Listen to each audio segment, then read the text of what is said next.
गांव वर्सेस शहरी बहू की शॉपिंग।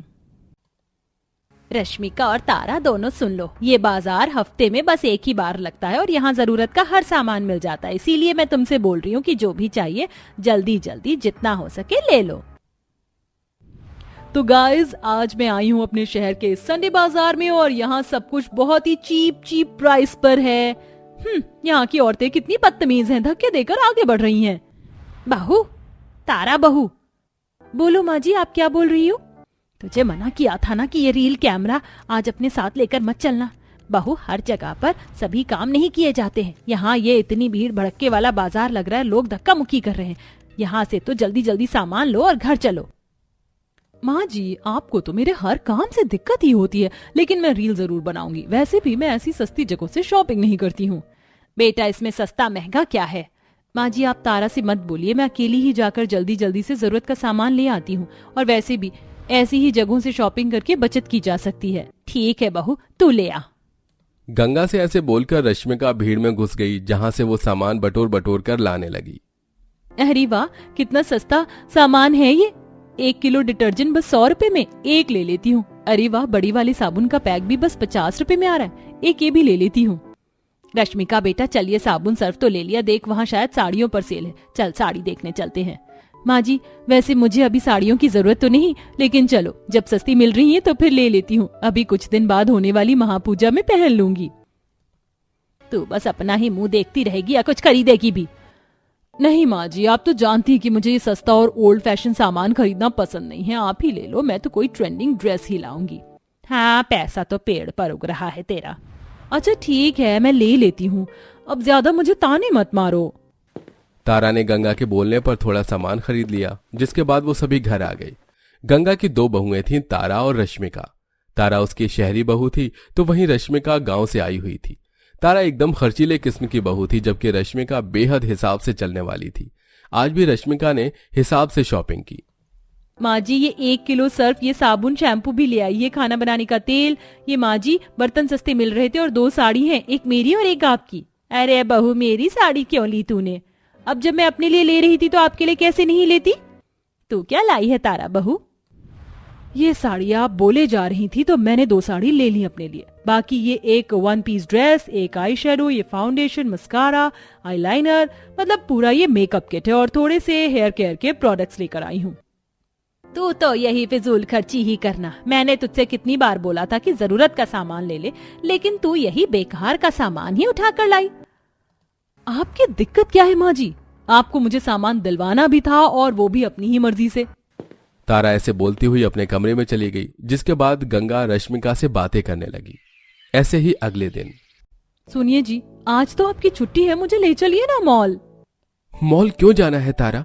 अरे अभी कल ही तो तुम माँ के साथ बाजार गई थी, अब मॉल जाने को बोल रही हो? हाँ, मुझे मॉल जाना है और माँ जी बड़ी ही बेकार सी जगह पर मुझे लेकर गई थी। वहाँ मुझे कुछ भी ट्रेंडिंग सामान नहीं मिला। मुझे ले चलिए ना मॉल। मैंने एक रील देखी है, मुझे भी वो रिक्रिएट करनी है। अच्छा बाबा, चलो। तुम और तुम्हारी रील, मुझे तो इसी समय बर्बाद करके रख दिया है। मुकुल तारा को मॉल से शॉपिंग करवाने को राजी हो गया। कुछ ही देर में मुकुल और तारा दोनों तैयार होकर नीचे आई। जहाँ मुकुल, तारा कहीं जा रहे हो? हाँ माँ, वो तारा को शॉपिंग करनी है तो बस इसे मॉल ही लेकर जा रहा था। फिर से शॉपिंग? तारा बेटा, अभी कल ही तो हम लोग गए थे।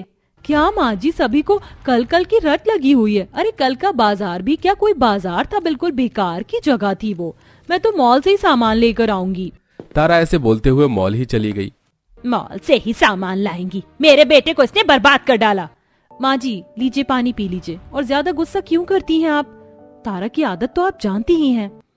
बहू, ये तारा तेरी तरह क्यों नहीं है? एक तरफ तू है सुशील, घर के सारे काम संभाल लेती है, हिसाब से शॉपिंग करती है, और दूसरी तरफ ये तारा है जो हिसाब से चलना जानती ही नहीं है।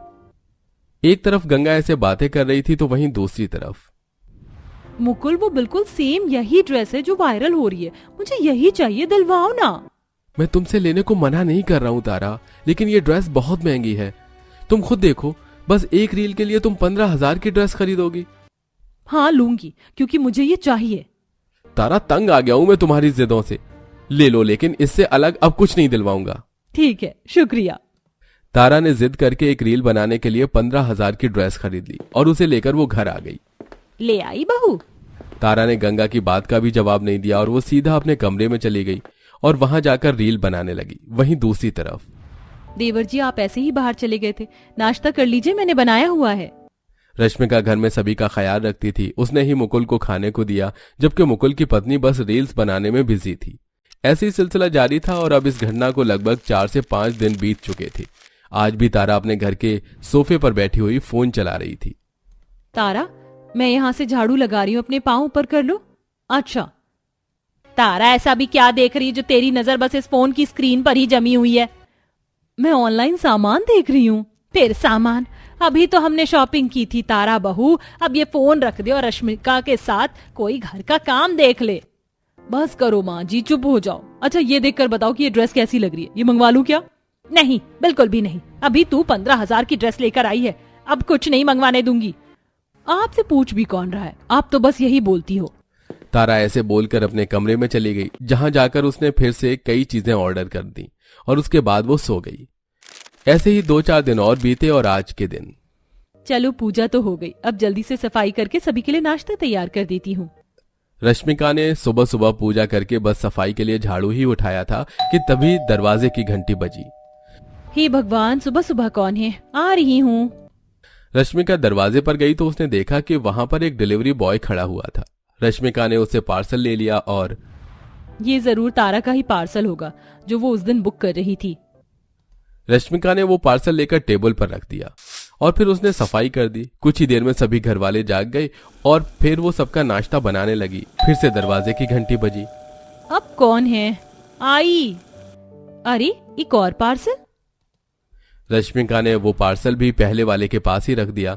ऐसे ही कुछ देर बाद जब वो छत पर कपड़े सुखाने गई तब तक एक और पार्सल आ गया और उसे लेना पड़ा। ऐसे ही करते करते 5 पार्सल आए और 5 के आने के बाद तारा जागी। Good morning. अरे मेरे पार्सल आ गए, वाह, अब तो मैं रील बनाऊंगी।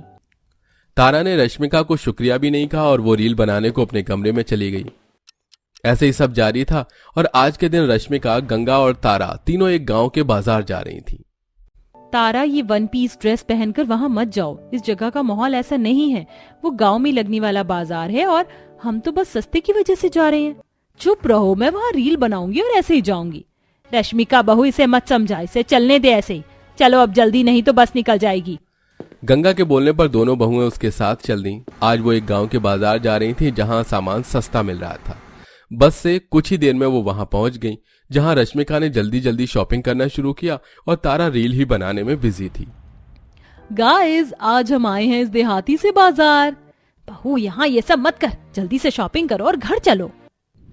गंगा ने तारा को काफी समझाया लेकिन तारा रील वगैरह बनाने से बाज नहीं आई। अंत में ये हुआ कि रश्मिका और गंगा जल्दी शॉपिंग करके बस से घर आ गईं, जबकि तारा रील बनाते बनाते बाजार में ही रह गई। और ऐसे ही कुछ देर बाद हैं, माँ जी और रश्मिका भाभी कहाँ गई? कपड़े तो देखो जरा, इसकी शॉपिंग करने आई है या लड़के पटाने? इस पर ध्यान ही मत दो। सभी बाजार की औरतें तारा पर कमेंट करने लगीं तो वहीं आसपास के लड़के उसे छेड़ने लगे। अब तारा को एहसास हो रहा था कि उसकी भाभी और सास क्यों उससे मना कर रही थी। तारा ने काफी देर से उन्हें झेला और फिर काफी देर बाद मुकुल उसे वहां लेने पहुंचा जहां से तारा घर आई। मुझे माफ कर दो माँ जी और रश्मिका भाभी, मुझे आपकी बात को मान लेना चाहिए था, आगे से ऐसा नहीं करूंगी। तारा को अब अपनी गलतियों का एहसास हो गया था। आज की घटना से उसकी आंखें खुल गई थी, जिसके बाद फिर कभी तारा ने फिजूल कामों और फिजूल खर्ची को महत्व नहीं दिया और वो अपने परिवार के साथ खुशी खुशी रहने लगी। मैंने यश को पूरे दिल से चाहा था कनिका, फिर भी तुम्हारे भाई ने मेरा दिल तोड़कर इस लड़की से शादी कर ली। आखिर इसमें से क्या बात है जो मुझ में नहीं है? calm down रिचा, प्लीज तुम रो मत। भले ही माँ पापा यश भाई की शादी उस फौजी भाभी से करवा रहे हैं, मगर मुझे ये काली फौजी भाभी नहीं चाहिए। इसने मेरी पक्की सहेली का पत्ता काटा है, मैं इसका जीना दुश्वार कर दूंगी। एक तरफ मंडप में यश संध्या के फेरे चल रहे थे, वहीं संध्या की इकलौती घमंडी नंद कनिका के प्रति साजिश रच रही थी। संध्या सीधी सुलझी हुई थी, वो पेशे से एक फौजी थी। सर्व मंगल मांगल्ये शिवे सर्वार्थ साधिके शरण्यं त्र्यंबके गौरी नारायणी नमोस्तुते। विवाह संपन्न हुआ, वर वधू बड़ों का आशीर्वाद ले लीजिए। आंखों में आंसू लिए संध्या माँ के पैर छूती है। झुक झुक जीती रहे मेरी बेटी, सदा सुहागन रहे, खुश रहना समधी जी, समधन जी। आज से मेरी संध्या आपके घर की बहू हुई। निश्चिंत रहिए सावित्री बहन, संध्या को हम अपनी बेटी बनाकर रखेंगे। ससुराल वाले संध्या को विदाई करवा के ले आते हैं, जहां आरती की थाली माँ के हाथों से लेते हुए कनिका स्वागत करवाती है। माँ लाओ आरती की थाली, मुझे दो, मेरी फौजी भाभी का स्वागत मैं करूंगी। आजा तू कर ले। दिखावटी खुशी जाहिर करते हुए कनिका फूल बिछाकर स्वागत करती है। संध्या भाभी अब इन फूलों पर चलकर अंदर आ जाइए। कनिका, ये फूल बिछाने वाली फॉर्मेलिटी की क्या जरूरत थी? तुझे पता है ना तेरी भाभी फौजी है। संध्या को कभी चट्टान, कभी बर्फ, तो कभी अंगारों पर भी चलना पड़ता होगा। क्या भैया, मैंने कितने मन से फूल मेरी फौजी भाभी के लिए बिछाए थे। कनिका, तुम खफा क्यों होती हो? तुमने इतने प्यार से ये फूल से मेरे स्वागत में बिछाए हैं, इसके लिए तहे दिल से शुक्रिया। संध्या खुशी खुशी सुखी जीवन के सपने संजोई हुए ससुराल में पांव बढ़ाती है। वेलकम होम मेरी फौजी भाभी। अभी तो तुम इन फूलों पर चलकर आ रही हो, लेकिन मैं तुम्हारे रास्ते में इतने कांटे बिछा दूंगी कि तुम बहुत जल्द इस घर से बाहर होगी, क्योंकि मुझे फौजी भाभी नहीं चाहिए। रात काफी हो गई है, चलिए गायत्री जी, चलकर आराम किया जाए। यश, बहू को भी कमरे में ले जा, उसे भी थकावट हो गई होगी। जी पापा, चलो संध्या। अपनी फौजी भाभी और भाई को कमरे में जाता हुआ देखकर कनिका हाथ मलते हुए षड्यंत्र रचती है। मुझे इन दोनों को करीब आने से रोकना होगा, कुछ सोच कनिका। सच कहूँ तो आज तुम्हारा पति बनकर मैं बड़ा गर्व महसूस कर रहा हूँ संध्या। इतनी खूबसूरत, बहादुर, जिंदा दिल लड़की मेरी हमसफर जो बन गई है। जब पहली बार तुम्हें देखा था, पता ही नहीं चला कब तुमसे प्यार हो गया। यश के प्यार का इकरार सुनकर संध्या शर्मो हया से पलके झुका लेती है। तभी संध्या का फोन बजता है। इतनी रात को कर्नल सर का फोन? हेलो, जय हिंद सर। फौजी संध्या, एक बुरी खबर है। कुछ कश्मीरी काफिरों ने बॉर्डर पर हमला बोल दिया है। कमांड से ऑर्डर है, आपको आना होगा, over and out. Sandhya phone काट देती है और नम आंखों से कहती है, मुझे जाना होगा यश जी, बॉर्डर से फोन आया था। अब इस वक्त? पर आज तो हमारी सुहागरात है, हमने कुछ वक्त भी साथ नहीं बिताया है। यश जी, मैं आपकी पत्नी होने से पहले एक फौजी भी हूँ। इस वक्त मेरे वतन को मेरी जरूरत है। उम्मीद करती हूँ इस पल में आप मेरी कमजोरी नहीं बल्कि मेरी ताकत बनेंगे। संध्या फौजी की वर्दी पहनकर बॉर्डर पर जाने के लिए तैयार हो जाती है। कमरे के अंदर से सास, ससुर, गायत्री, नरेंद्र निकल कर आते हैं। बहू, यश, तुम दोनों को इस वक्त कमरे में होना था, यहाँ क्यों हो? और बहू, तुमने ये फौजी की वर्दी क्यों पहनी है? मौके का फायदा उठाते हुए कनिका अपनी फौजी भाभी के खिलाफ भड़काती है। वही तो मैं भी कह रही हूँ माँ, भाभी आज तो शादी करके आई हैं और देखो बॉर्डर पे जा रही हैं। भाई कितने उदास हैं। आखिर इस घर के प्रति, हम सब के प्रति और खास करके भाई के प्रति इनकी कुछ जिम्मेदारी है कि नहीं? मगर उन्हें तो अपनी फौजी की नौकरी प्यारी है। कनिका, मैंने वतन की हिफाजत की शपथ खाई थी। माँ जी, आप तो समझिए। गायत्री बिना कुछ कहे अंदर से आरती की थाली लाकर जंग पर जाते हुए फौजी बहू को तिलक करती है। जाओ संध्या बहू, विजयी भव, जीत कर आना। माँ, मैं संध्या को स्टेशन तक छोड़कर आता हूँ। संध्या को बॉर्डर पर गए कुछ दिन गुजर जाते हैं। अपनी फौजी भाभी के पीठ पीछे कनिका अलग से खिचड़ी पकाने लगती है। जब तक मेरी फौजी भाभी बॉर्डर पर है, मैं उस रास्ते के कांटे को हमेशा के लिए निकाल फेंकूंगी। बस मुझे भैया की दुखती नस पर हाथ रखना है। कनिका झूठे आंसू रोते हुए अपनी माँ के पास आकर उसे इमोशनली ब्लैकमेल करती है। कनिका, क्या बात है? क्यों रो रही है तू? रो नहीं तो क्या करूं डैडी, मुझसे यश भैया की ऐसी हालत नहीं देखी जा रही। जब से संध्या भाभी बॉर्डर पर जंग लड़ने गई है, भैया ने हंसना मुस्कुराना छोड़ दिया है और भाभी ने एक खत पे लिखना जरूरी नहीं समझा। गायत्री और नरेंद्र संध्या कनिका के आगे आग लगाऊ बातों में आ जाते हैं और गायत्री खफा अंदाज में बोलती है, बस आखिर ऐसी भी कौन सी वतन की रखवाली में उलझी है संध्या बहू? कम से कम एक फोन करके हम सब की खैर खबर तो ले सकती है। मुझसे गलती हो गई जो मैंने फौजी को बहू बनाया। मुझे तो पहले ही पता था, इसलिए मुझे फौजी भाभी नहीं चाहिए थी माँ। पता है, रिचा यश भैया से बहुत प्यार करती है। आज उसका जन्मदिन भी है। अगर आप कहें तो मैं भैया को ले जाऊं? हाँ, ले जा। इसी बहाने यश का दिल तो बहल जाएगा। कनिका यश को रिचा की झूठी बर्थडे पार्टी में ले जाती है, जहां शैंपेन पार्टी चल रही थी। Yash, would you like to drink?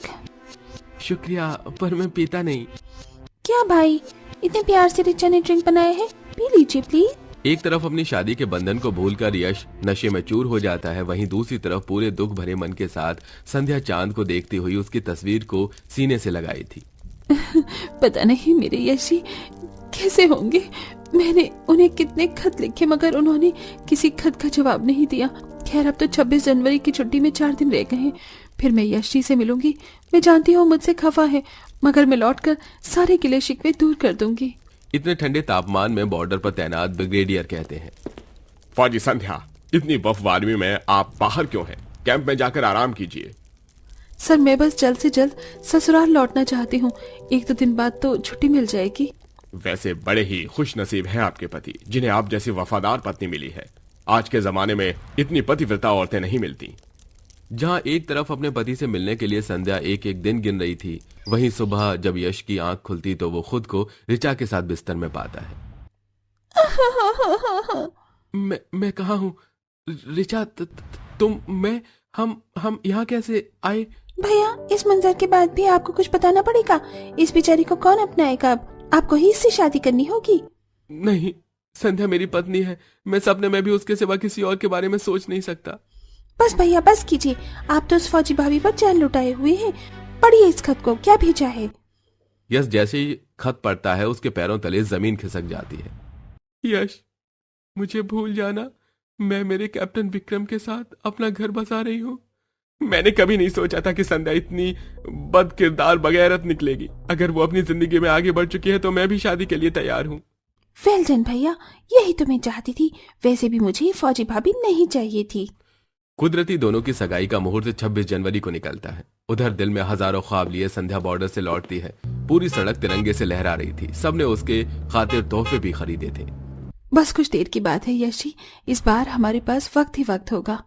जैसे वो ससुराल पहुंचती है तो वहां महफिल जमी हुई थी और यश ऋचा को अंगूठी पहना रहा था। ये मंजर देखकर संध्या का दिल टूट जाता है। डबडबाई आंखों से वो कहती है, ये नहीं हो सकता यश जी, आप शादी कर रहे हैं। अग्नि को साक्षी मानकर आपने 7 फेरे लेकर मुझे अपनी पत्नी बनाया था। अच्छा, बड़ी जल्दी तुम्हें याद आ गया कि तुम्हारा एक पति भी है? ओह नो, अगर इन दोनों के बीच की उलझन दूर हो गई तो मेरा कच्चा चिट्टा खुल जाएगा। किसी भी तरह से मुझे इस फौजी भाभी को पकाना होगा। घमंडी नंद कनिका धक्के मारकर संध्या को निकालने लगती है। निकलो यहाँ से, जाओ। मेरी फौजी भाभी, सबको पता है तुम बॉर्डर पर कौन सा फर्ज निभा रही थी। तभी एकदम से पीछे से विक्की नाम का लड़का बंदूक तान देता है। खबरदार, जो हिलने की कोशिश की तो गोली कनपटी के आर पार हो जाएगी। कौन हो तुम? छोड़ो मुझे, मैंने तुम्हारा क्या बिगाड़ा है? तुम अपनी ही फौजी भाभी का घर तोड़वाकर जिसकी शादी अपने भाई से करवा रही हो, मैं उसका बॉयफ्रेंड हूँ, जिसे चीट करके ये ऋचा तुम्हारे भाई से शादी कर रही है। मगर मेरा टारगेट तुम हो, न तुम। इसे अपने भाई से शादी करने के लिए फोर्स करती और न ये मुझे छोड़ती। तभी संध्या आहिस्ते से आगे जाती है और विकी को जमीन पर गिराकर बंदूक छीन लेती है। इस बीच गोली संध्या के हाथ के आर पार हो जाती है। यश रोते हुए संध्या को थाम लेता है।